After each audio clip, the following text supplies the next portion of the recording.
Basketball, volleyball, football, handball et rugby, ce sont 5 disciplines sportives qui vont participer à l'opération Carton Azur. Une opération qui vise à promouvoir le fair-play auprès des jeunes joueurs du département. Mise en place en 2000 et 2001, elle avait depuis lors été arrêtée. Aujourd'hui, c'est le préfet qui la relance, à l'heure où un derby de football comme Nîmes-Montpellier défraye la chronique pour les affrontements de pseudo-supporters. À titre tout à fait personnel, moi je suis toujours choqué par ces phénomènes de violence, par des gens qui bien souvent d'ailleurs ne viennent pas pour le sport, pour assister à un spectacle sportif, pour assister à un match, mais souvent uniquement pour se battre, pour la violence. Et ceux-là, il faut les écarter des stades.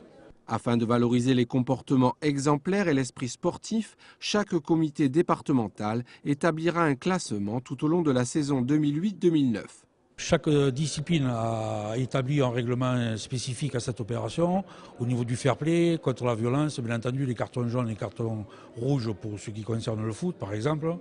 Et donc à la fin de la saison 2008-2009, il y aura un classement de fait. Les deux meilleures équipes des moins de 18 et des moins de 16 se verront récompensées en préfecture une dotation en matériel.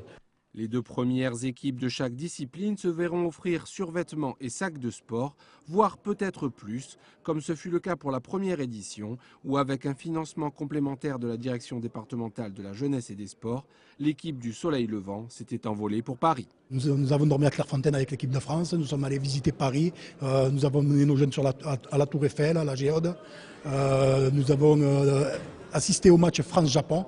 Donc au Stade de France, et nos jeunes n'ont que de bons souvenirs de ces moments-là.